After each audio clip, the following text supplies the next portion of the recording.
Hey everybody, what's up orbiters? Let me get myself honed in here, dialed in, turn up the brightness a touch. All right, good to see everybody.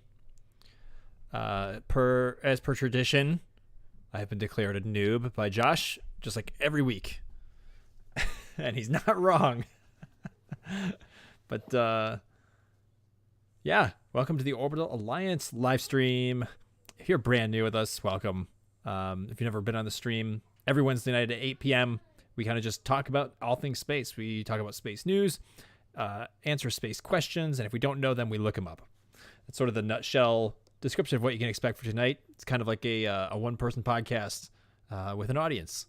So we've got a lot of loyal viewers who tune in every week, who ask some really good questions, and they certainly make up for my lack of preparation sometimes. So, yeah, it's great. So come prepared with your questions. Anything about space. Have you ever wondered something since you were a kid? Have you seen something recently and you don't understand it? Let's figure it out. Let's try to answer it because it's fun to talk about. And there's a lot going on. The space world is ramping up like crazy. It's ramping up like wildfire. You pick your analogy. It's true. So this is going to be super fun night. Last week we went super long, and I can't believe it's already the next week again. I just don't really understand how fast time flies sometimes. Honestly, if you were asking me when I streamed last, I would have said 2 days ago. That's not true. It was 7 days ago. So my perception of time is quite off. But yeah, so we're going to try to keep it an hour or less tonight. So 9 o'clock our time or sooner, if possible. That's kind of my goal. Won't go too crazy long. And if you're a veteran of the stream, you know that we have a tradition that has nothing to do with space, but we do it anyway because it's fun. And that's the featured Funko of the week. So I have a Funko collection back here. That seems to always be growing it's at some rate or speed. So I'm going to pick one every week and feature it right here on the desk. And it sits up front. It gets a feature. It's just a fun thing we do. And I have thought about the one I want to do tonight. And I'm going to choose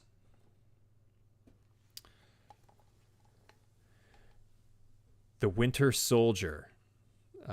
Bucky Barnes as the Winter Soldier with Cap's shield from one of the best scenes in the second Captain America movie, The Winter Soldier, and the street fight under the bridge. I love that scene so much. And Josh, I believe you got me this one, correct? Yes, I think you did. Thank you very much, good sir. But yeah, I love Bucky, one of my favorite Marvel characters. And, I just love a good story that's challenging with a character who dabbles, or gets like kind of sometimes controlled or taken over. It becomes bad and then has to become good again. I think it's a great story mechanic. So this is my featured Funko of the week. And this was from the Amazon Year of the Shield series, I believe. And I just love the battle wear on the shield on this one. It's not clean. It's like wanged up. Really, really cool. So you're going to go right there. Time is relative, so you must have been near a gravity well. That is true. I think I was. And that gravity well has been my job, I think. It's certainly been absorbing a lot of time. I think I have a poll live here in the chat. Feel free to chime in. I think, Josh, you may have been the only contributor. But if there's anyone else who happens to tune in tonight, feel free to answer this poll. Who's ready for some space? I'll probably kill that in a minute or two, but it's what we got. Yeah, so let's continue to dive into some fun space stuff. Space news. Let me pull up some of my noted things here. Oh, excuse me. Oh, I'm tired. My day is catching up with me. Sorry, guys. Yeah. So American astronaut. I still need to look up how to pronounce his name. Mark Van Hey. I don't know. I got to look it up. I think it's Van Hey. I could be wrong. He returned from space The Russian Soyuz today landed in Kazakhstan, so he's home safe on Earth. By home, I mean Earth. Returned from the space station. The longest running record for an American in space at one time. He edged out Scott Kelly by several days, and he's back on Earth, which is great. And that was a big question mark given the global climate with the war in Ukraine with the Russians, and people just didn't know how was he getting home. Were the Russians going to kill him? Were they going to keep him up there? Were they going to abandon him? Are they going to make sure he doesn't get home? Are they going to take him hostage? Everyone was like, what's happening? Well, he's back in Kazakhstan, and NASA is taking him home. And NASA's there, and they said a really warm welcome for him back in Kazakhstan and in Moscow Mission Control. They had a wonderful little sign on their screen, welcome back, Mark. So, the space agency, Roscosmos, the people there who are in the trenches working to support the space industry are working diligently to be cooperative and caring. I think that's really great. And that's how it should be. And that's the example that space has set for a very long time. So welcome back, Mark. And good on you, Roscosmos, for taking care of people the way international partners should be. So big news there. That's great. Let's see. So Axiom 1, we talked about AX-1, AX-1. Axiom 1, the mission, private mission to the space station on a SpaceX Crew Dragon. AX-1 is gearing up for launch. I believe they put a date on it, April 6th or April 7th, I think. Let's see. Launch window. Okay. April 6th to April 16th is the launch window. So no earlier than April 6th, which is great. Launching from Florida. Has representatives from several countries, 4 crew who've been training privately. This is not a NASA mission at all. I think they are taking some NASA bought some cargo space on the craft to do some experiments in the cold storage part of the ship, which is great. Yes, Axiom is private astronauts. And there's one from America, Canada, Israel, and I'm afraid I don't know who the fourth. Let's find out what the fourth country is here. So that's in 6 days. It's next week. What country? Oh, okay. So let me see bio. What is? Yeah, Michael L.A. or Michael Lopez Alegria. He's a 7-time flown NASA astronaut, I think. Or a 4-time astronaut. I'm confusing someone else. Flown on space shuttle missions STS-73. STS stands for Shuttle Transportation System. Shuttle Transit System. I can't remember what. Something like that. STS acronym.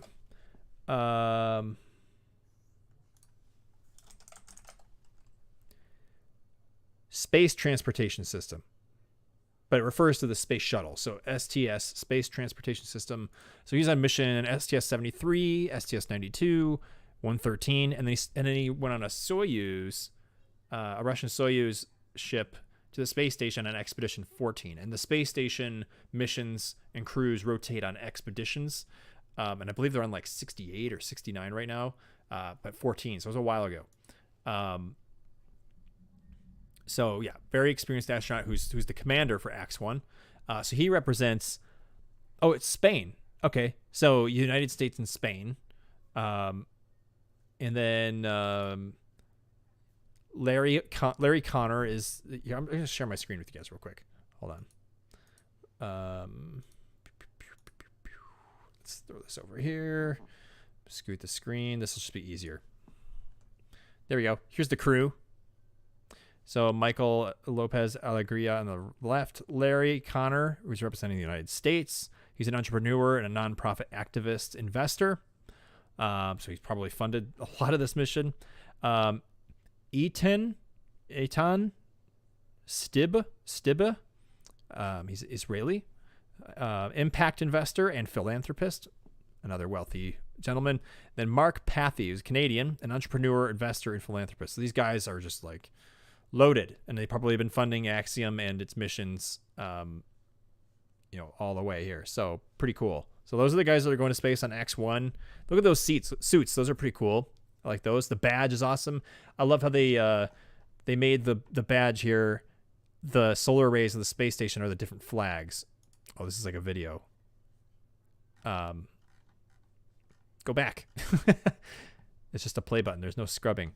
Let me refresh here. Oh, that's going to like turn into it, isn't it? The mission patch. There. I'm going to pause it. So you got the US, Spain, Canada, and Israel all represented.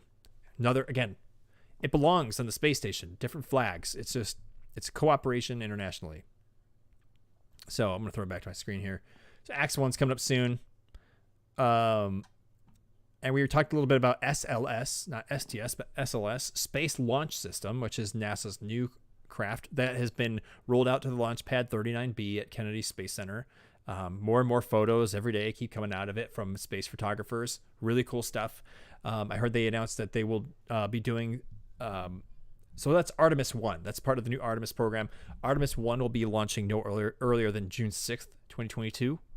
And then they're starting to release some more of the launch schedule. I heard by the end of the year, they'll announce the crew for Artemis 2, I think.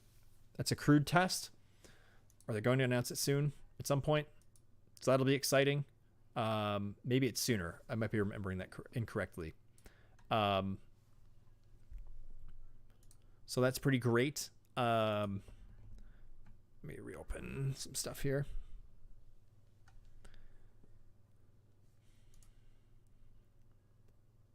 Atan, if it's Hebrew, yeah, for Ethan, good catch. Or Itan, Itan.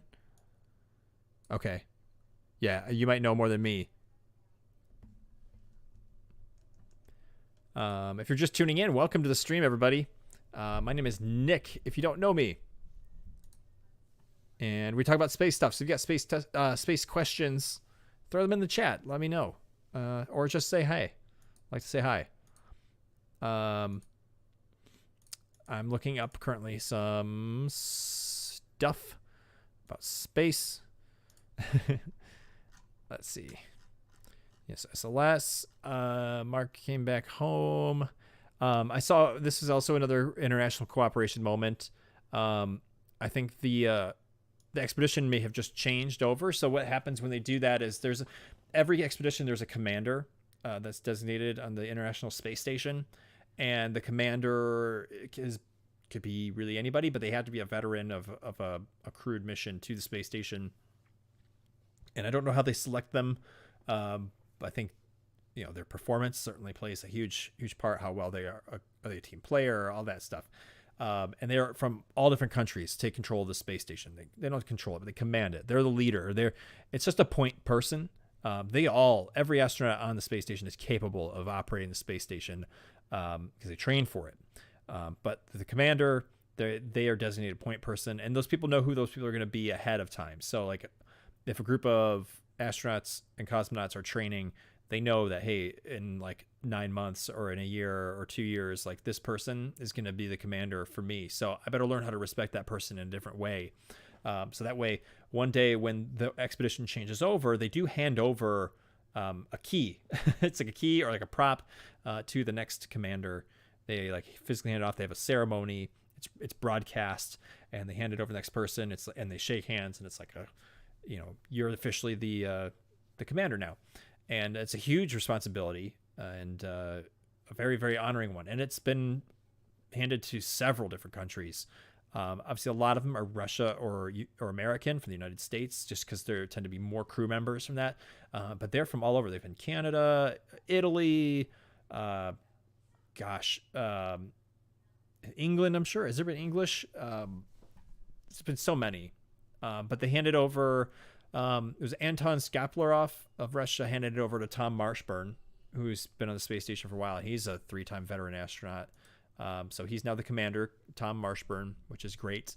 So the news about this was Eric Berger tweeted, very nice ceremony on ISS right now with Russian commander Anton Skaplarov handing over key to NASA astronaut Thomas Marshburn. On orbit, we are one crew. ISS is a symbol of friendship, a symbol of the future of exploration of space. So again, the politics from leadership on Earth are they're not able to even get through to the people who are in space who have a higher purpose, which is to serve each other, serve the international community, to strengthen bonds with each other, and they're continuing to prove to be, reliable and true to their honor and their code, which is really great. So, yeah, that was pretty big news. Hi, Ryan Pribble. I'm waving. Wave. You can't wave back. I'll trust that you're waving back at your phone or your computer, unless you have me. Do you have me on your giant screen right now? Is my head like 17 feet long?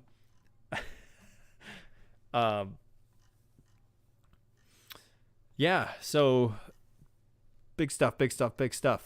Let's take a look here. Man, there's been so much other stuff that's been clouding my my notes here. I've been seeing some stuff pop up about commercial space stations, which has been cool. There's been a lot of talk about the future and, hoping some of these companies that are building commercial space stations or startups are really looking ahead to a time that doesn't exist yet, but it's definitely in the works, which is this sort of like, space is sustainable and available and cheap. So there's companies like that who are already working on stuff right now. And I saw some stuff like that go around this week, which was in the news, which was pretty encouraging. There are people who are thinking probably decades ahead, but how can we commercialize space and who knows what, but looking in they're hopeful that the commercial space world is going to be, better than it is now, which is really, really good. Let's see here. I'm trying to remember I think last week we talked about how NASA decided to open up to a new contract for a human landing system for the moon missions on Artemis. There was a big kerfuffle between Blue Origin and NASA, Blue Origin, who lost the contract to SpaceX in the first one, and they appealed it. They delayed the whole process by months. It was kind of a mess, and it didn't work out, and they got rejected anyway. But now there's a second bid, and Dynetics and Blue Origin are going to be approaching that candidacy again for the second spot. SpaceX has one, and it's a question mark for the other. Let's see what.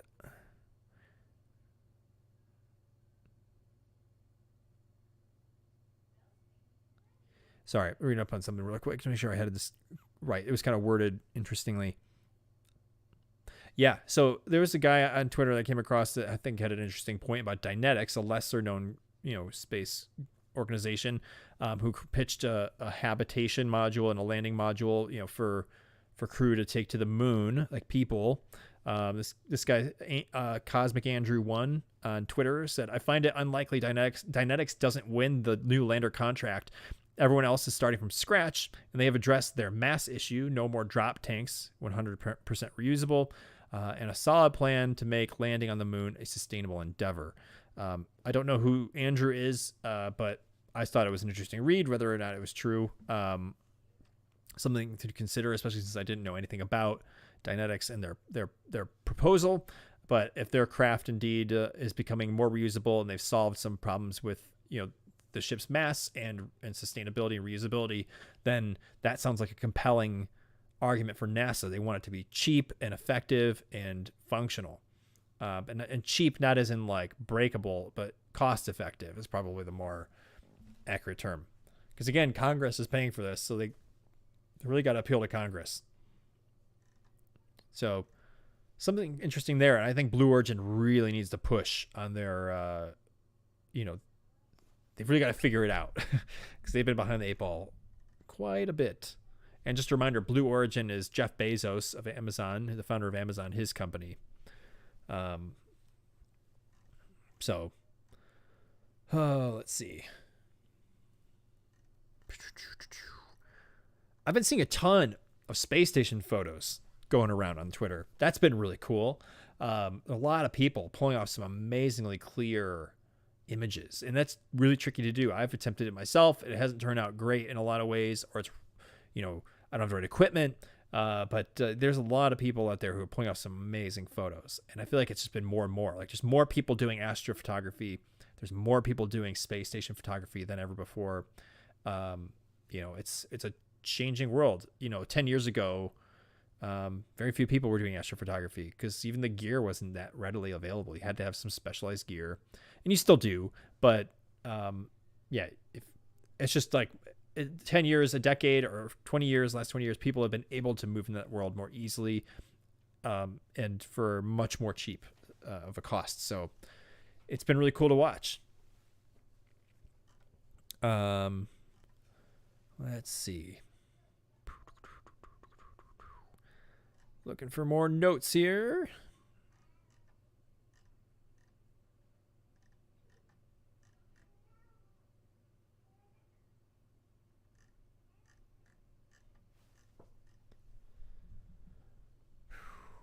Oh yeah, this was a cool picture. I'm going to share this. This was also on Twitter. Magma1256 on Twitter. Shared this picture. Look at this. This is from the launch tower where SLS is right now at Kennedy Space Center in Florida. This is what it would look like to cross the walkway that goes to the capsule. So if you're an astronaut, a NASA astronaut walking to Artemis 2 or Artemis 3, you're going to walk across this bridge, and there right here, I'm going to do my fancy thing. This right here, this is the nose cone, the top of the Orion capsule on SLS. At the top of the tower, you can see the land out there in the distance. Pretty cool image. Let's see. If you could fly with any private space company, which would you choose and why? Well, I mean, that's a good question. And I don't want to, I'm going to point to my jacket here, which says SpaceX. And it's hard to delineate right now, because, if you see SpaceX, it's like, oh, fanboy, Elon fanboy, which is true. I'll own that. But at the same time, realistically, I would choose SpaceX. One, they've flown 5 human missions and going on 7, to orbital space and to the space station where I would go. Whereas the other 2 providers, Blue Origin and Virgin Galactic, have only launched 1 or 2 crews to suborbital space, which are just little hops. They don't actually go around the Earth. They just go up, they go into space, they come back down.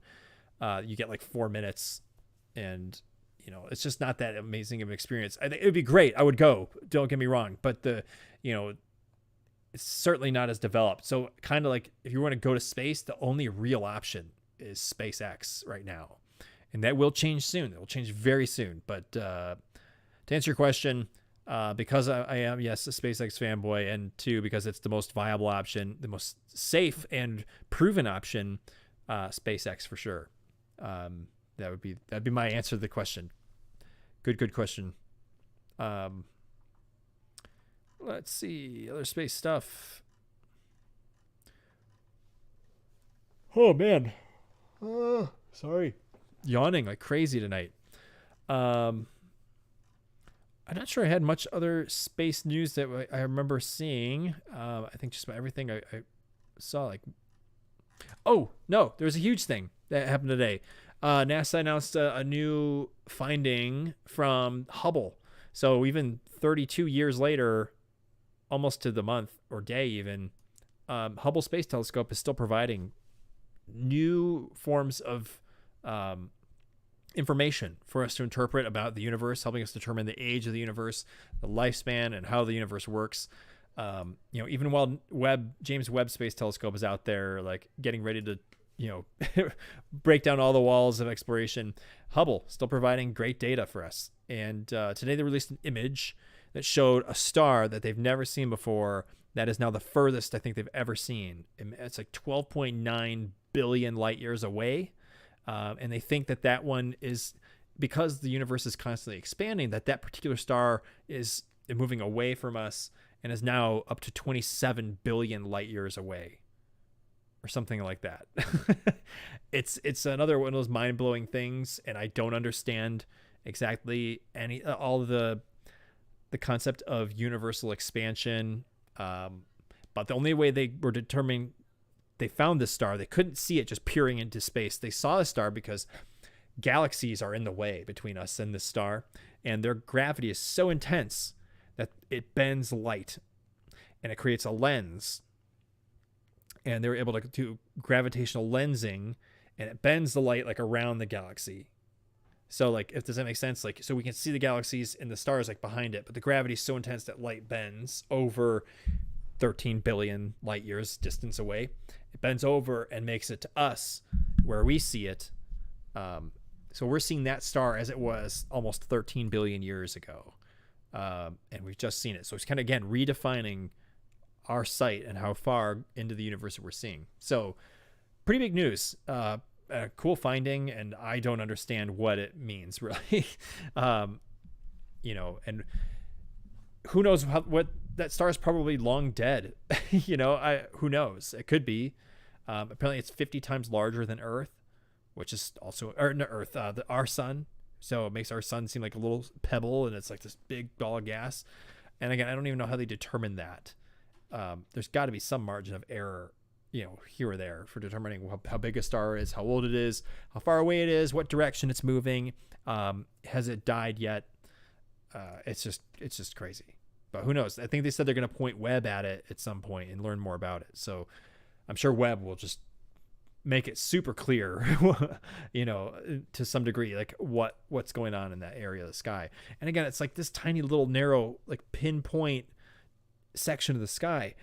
You have 360 degrees in every direction, and then another degree over, another 360 degrees, and then another degree over, and another 360 degrees in every single direction. How do you know which direction is the oldest? Which way did the Big Bang start? It's beyond me. For much smarter people than I. But that was pretty big news for sure. I also saw this is the 25th anniversary of the comet Hailbop. If in 1997 you were around, Hailbop was this huge bright comet that I just realized I'm still on the screen. You can see it. There it is. There's Hailbop. Sorry, I'm still on Twitter here. You can see this picture that this is Dr. Sebastian Voltmer on Twitter. Is he so it's taken in Switzerland. He's in Europe, I know that. It's at SEVO space, so Sevo for Sebastian Voltmer. And he produced some incredible images. And again, to get an image like this in 1997, as you know, a fan, way ahead of the curve. Digital photography, you know, not really much of a thing at that point. So analog cameras developed the films in the bathroom at an Alpine hotel, scanned the photograph taken in Switzerland, 300 millimeter lens, 1997, April 1st, 15-minute exposure on Kodak 400 film. That's crazy.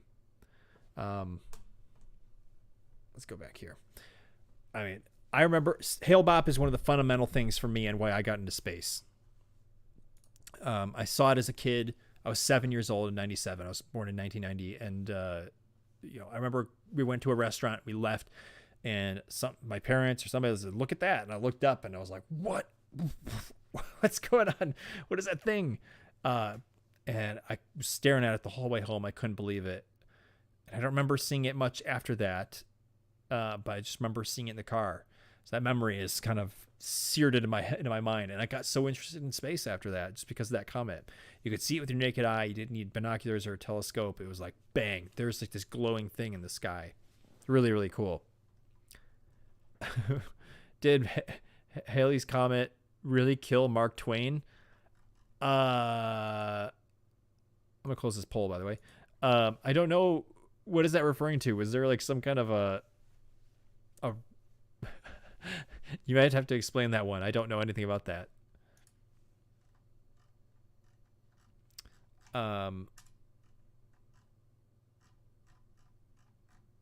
Goodness. Okay. Oh, there's the picture. That's the Hubble picture. I'm going to pull it up. I knew I had it there somewhere. Here we go. This is the official Hubble Space Telescope Twitter at Hubble Telescope. You can follow them. Look at this picture. These are all galaxies. All of these, I think there'll be a few stars in here in between us and them. Every single one of these is a galaxy for the most part. Little swirls, little like elliptical galaxies. It's like barred spiral galaxies. All the different types of galaxies in here. And there's this one little box that they magnified in here, and there's this like lensed line here where they found a star, and that's what that little arrow is, determining that's the oldest point they've ever seen. So Hubble has established an extraordinary new benchmark, detecting the light of a star that existed within the first billion years after the universe's birth in the Big Bang, the farthest individual star ever seen to date. And that's the thing that I don't understand. How can they tell or determine that it's in the first billion years of everything ever existing? And how can you be so certain that that's the case? I just don't think that's possible. I think we're going to find out that we're not even close. Like, it might just be scratching the surface. The universe is like much, much older. Because once you look at, far enough into space, you'd be able to see light from the Big Bang. What do you see? Just a bright wall of light. Like, oh, we found it. That's the end of the universe. We can see the light from the first light ever. I just don't know how you can be that definitive about it, but they say so. The smart people. I am not smart. That newly detected star, Arendelle, which is a Lord of the Rings reference, the elves like brightest star or whatever. They're kind of like their god or something. Silmarillion reference, is so far away that light has taken 12.9 billion years to reach Earth, appearing to us as it did when the universe was only 7% of its current age. We almost didn't believe it at first. Here's a quote. It was so much farther than the previous most distant highest redshift star, said astronomer Brian Welch. The galaxy hosting the star has been magnified and distorted by gravitational lensing, which we explained. The high mass star would be impossible to see at such a great distance without the aid of natural magnification by a huge galaxy cluster, and there's a code there, sitting between us and Arendelle. The alignment with the magnifying galaxy cluster makes the star appear to us. Here's another picture. This is it zoomed in. So Arendelle is here. Magnification line. Oh yeah, and here's the mirrored star cluster, so you can kind of like see two reflections of the same thing. Pretty crazy. So that's the lensing going on. Astronomers expect that Arendelle might remain highly magnified for years to come. It will be observed by NASA Webb, this Webb Space Telescope. The telescope's high sensitivity to infrared light is needed to learn more about the star. Here's another quote. With Webb, we expect to confirm Arendelle is indeed a star, as well as measure its brightness and temperature, said Space Telescope's, which is Space Telescope Science Institute. Is that right? Dan Coe. In the last bit here, another quote. It's like we've been reading a really interesting book, but we started with the second chapter, and now we'll have a chance to see how it all got started, said Welch.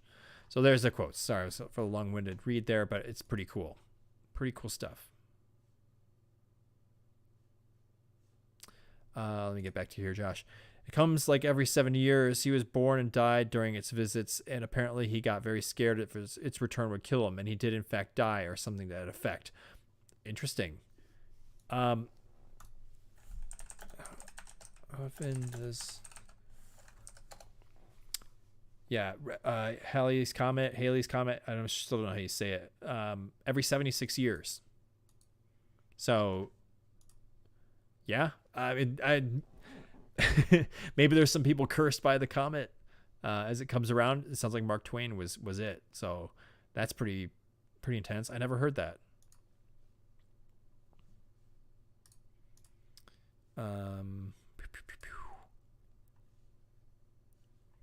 Crazy. So anyway, yeah. I might call it sooner than later here, folks. Just so you know, I'm feeling pretty exhausted from today. But it's been good to hang out. So if you have any final questions, throw them in the chat. I'll see if I can answer them real quick. If not, we will call it a night. Let's see what else is going on.